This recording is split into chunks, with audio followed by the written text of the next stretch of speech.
लाडक्या बहिणींना सांगतो, लाडक्या बहिणींनो, तुमचा देवा भाऊ जोपर्यंत आहे तोपर्यंत लाडकी बहीण योजना सुरूच राहील। आणि आता तर लाडक्या बहिणींना आम्ही लखपती दिदी करणार आहोत। तुम्ही बहिणींच्या हाती भावांचं भवितव्य देऊन मी या ठिकाणून चाललो आहे। माझ्या बहिणींनी आता या ठिकाणी या निवडणुकीची धुरा हाती घ्यायची आहे आणि पुन्हा एकदा एक प्रचंड असा विजय या ठिकाणी प्राप्त करायचा आहे।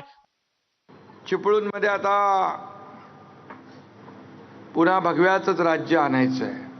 या महाराष्ट्राच्या कानाकोपऱ्यामध्ये जिथं जिथं आम्ही फिरलो त्या त्या भागामध्ये शिवसेना आणि धनुष्यबाण पोचला। मी मुख्यमंत्री असताना 2.5 वर्षामध्ये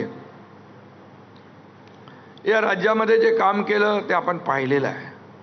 अनेक विकास प्रकल्प जे थांबले होते ते आपण त्याला चालना दिली। कल्याणकारी योजनांमध्ये मला सगळ्यात माझी आवडती योजना कुठली असेल तर मुख्यमंत्री माझी लाडकी बहीण योजना।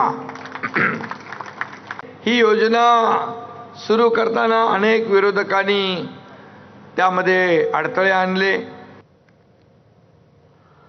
परळी नगर परिषद निवडणुकीच्या प्रचारासाठी धनंजय मुंडे तळ ठोकून आहेत। परळीमध्ये धनंजय मुंडेंनी प्रचार सभांचा धडाका लावलाय। यावेळी बोलताना त्यांनी मतदारांना भावनिक साथ घातली आहे। फक्त राजकारण नव्हे तर मला संपवण्याचा डाव असल्याचं धनंजय मुंडेंनी म्हटलं। ज्या लोकांनी परळी बदनाम केली त्यांना उत्तर देण्यासाठी निवडणूक असल्याचंही धनंजय मुंडेंनी म्हटलंय। तर धनंजय मुंडेंच्या वक्तव्यावर अंजली दमानी यांनी त्यांच्यावर टीका केली आहे। ये धनंजय मुंडे महाराष्ट्र में जा रहा, कितने लोग मेरे पीछे लगे बाबा। सिर्फ मैंने राजनीति में खत्म होने के लिए पीछे नहीं लगे, मैंने इस दुनिया में नहीं रहना इस कदर वो मेरे पीछे लगे। उस समय क्या आप मेरा साथ छोड़ोगे या मेरे पीछे साथ खड़े रहोगे?